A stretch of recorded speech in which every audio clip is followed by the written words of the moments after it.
Hello, today we are going to read a story that was one of my favorites when I was younger. It is called Moostache, and it is by Margie Palatini. Moostache.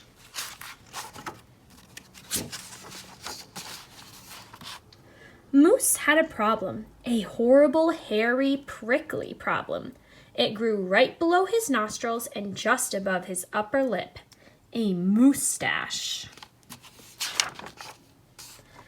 Now, not a few spare hairs or a shy little stubble. No mere weak wandering whiskers on the upper lip of this moose. No siree. Moose had a big, bushy, bristly, mighty moostache. But a moostache that was burly, shirly, mangy mess. And it itched a lot.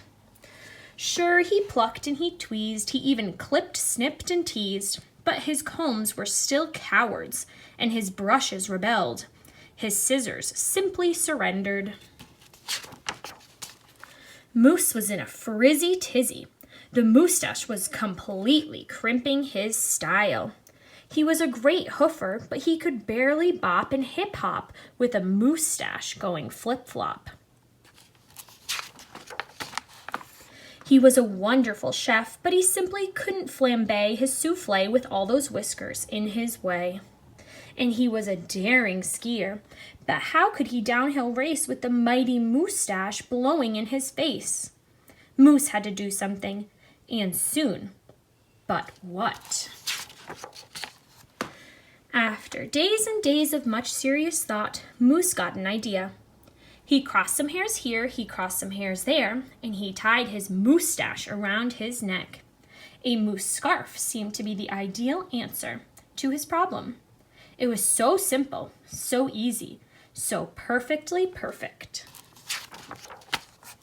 But then his moostache got knotted and mangled and horribly tangled, and those hundreds of hairs still prickled and tickled. Worse, Moose could barely take a breath with all that moostache wrapped around his neck. So Moose untied, unwrapped, unknotted, and gulped in some fresh air. He got another idea. He parted some hairs this way, he parted some hair that way, and he heaped all that moostache on top of his head. Moustachioed antlers seemed to be the ideal answer to his problem. It was so simple, so easy, so perfectly perfect. Until a squadron of squirrels and one very nosy gopher moved right into the Moose Motel. They huddled and hoarded, furrowed in, burrowed out. Needless to say, it became quite crowded up there on Moose's head, and heavy and messy.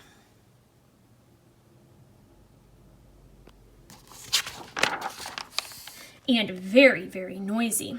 The squirreling, chit-chatting, squeals, and squawks woke Moose every morning before the crack of dawn, and that gopher was giving the moose one hairy headache. Moose needed his sleep, he needed his rest, he needed his privacy. Moustachioed antlers? Nuts, said Moose. So he unparted and unpiled, untwisted and untwined, and said adios to the hairy horns. But now what? What? The miserable moose took a hold of a hair and he wrestled it, then roped it, he tethered, tied, tamed. Aha! A moose tail. Now that was so simple. That was so easy. That was not so perfectly perfect. Talk about a dizzy do. Moose didn't know if he was coming or going. Backward, forward, this way, that. He didn't know which end was which. Moose had to bail on the tail. And so he thought and thought and thought some more. But no other idea was a worthy winner. Braids were a bother. A moostache sweater? Too sweltering. Net? Not. Poor Moose, his problem was truly terrible, unbearable, just downright sad. He felt so alone, and he didn't know what else to do. Then, call it fate, call it destiny. It was probably dumb luck. But one day, Moose tripped on his moostache and had no time to duck. Oomph! Pardon me, they both said as they bumped. Then they blinked, then they stared, and their hearts went thump-a-thump. She was a moose with a bouffant of so bodacious, outrageous, well, it was just plain old big. Her hair and hair after hair piled higher than high, a skyscraping dew of glorious curls, a tower of swirling twists and twirls.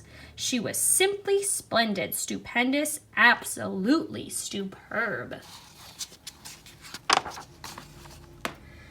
Of course, Moose had to ask how she did what she did to get such a dew. Moose winked and then whispered, "Just a little glue."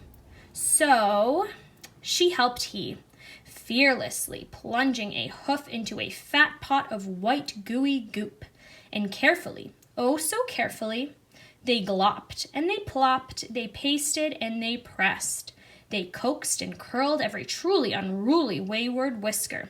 Around and around they tweaked and twirled those horrible hairs, until Moose's once mangy mess was now a wondrous winding wave of marvelous Moostache. Moose gazed in the mirror and smiled a broad, moosey smile. He was so happy, so glad, just so giddy with glee. He looked dashing and handsome. Moose gushed, "Is that really me?" With not a care for one hair, the moose pair boogied and bopped. They skied downhill, even uphill, and their cooking was hot, hot, hot.